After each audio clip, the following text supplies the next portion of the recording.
Thomas's Christmas Party. Mrs. Kindly lives in a cottage by the railway. Mrs. Kindly loves trains and waves when they go by. Once, when she was ill in bed, she saved Thomas from an accident. The Fat Controller sent her to Bournemouth to get well. Thomas and Toby missed her greatly and looked forward to welcoming her home again. Toby saw her first. He whistled, "There's Mrs. Kindly," and happily rang his bell. His driver, fireman, and all the passengers waved to welcome her home. Thomas was pleased too. His trains were heavy at Christmas time. "I can't do it! I can't do it!" he panted sometimes, but Mrs. Kindly cheered him on. "Oh, yes, I can!" he would puff bravely, forgetting the hard work. Thomas had never forgotten how she had saved him from an accident and always wanted to thank her properly. Toby agreed with him, and so did their drivers and firemen. "Let's give her a party at Christmas," they said. "But where can we hold it?" they wondered. "Our shed's much too small. There's no room for anyone else when we're inside." But Thomas's driver wouldn't give up. "Let's try Tidmouth," he said.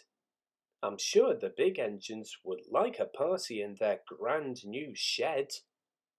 We'll ask when we go there tonight." The big engines were delighted, and so were their drivers and firemen. "We'd like that," they said. "A party will be fun. We'll ask the Fat Controller tomorrow." "A party for Mrs. Kindly?" said the Fat Controller. "What a good idea of Thomas. Let me see. We've no trains on Christmas or Boxing Day. We all want Christmas to be at home, of course. So Boxing Day will be best." So they made an invitation card.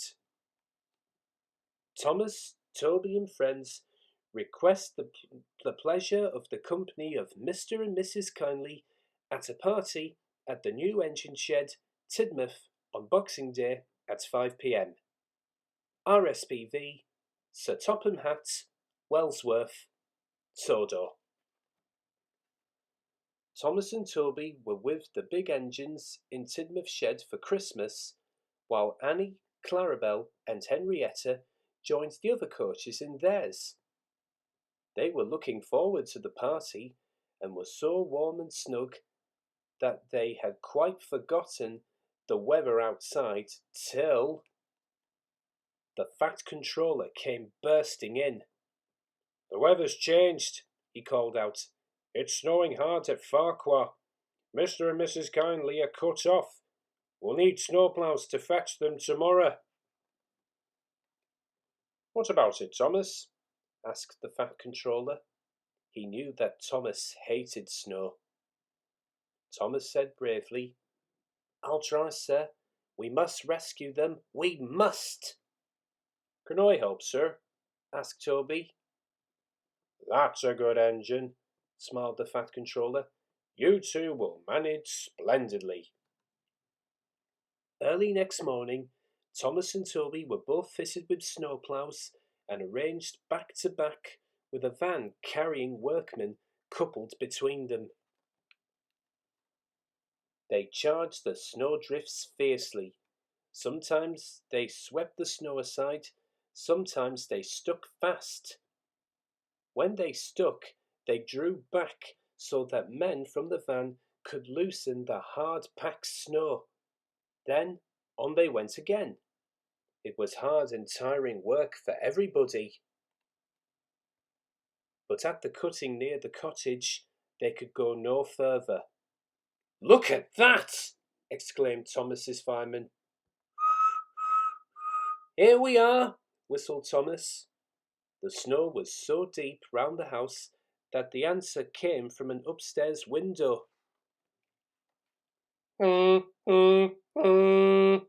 So are we, came a voice from behind the cottage. That's Terence, said Thomas excitedly. He's come to help too. Sure enough, Terence also had a snowplough and was working hard to clear the road. The two parties met to make a plan.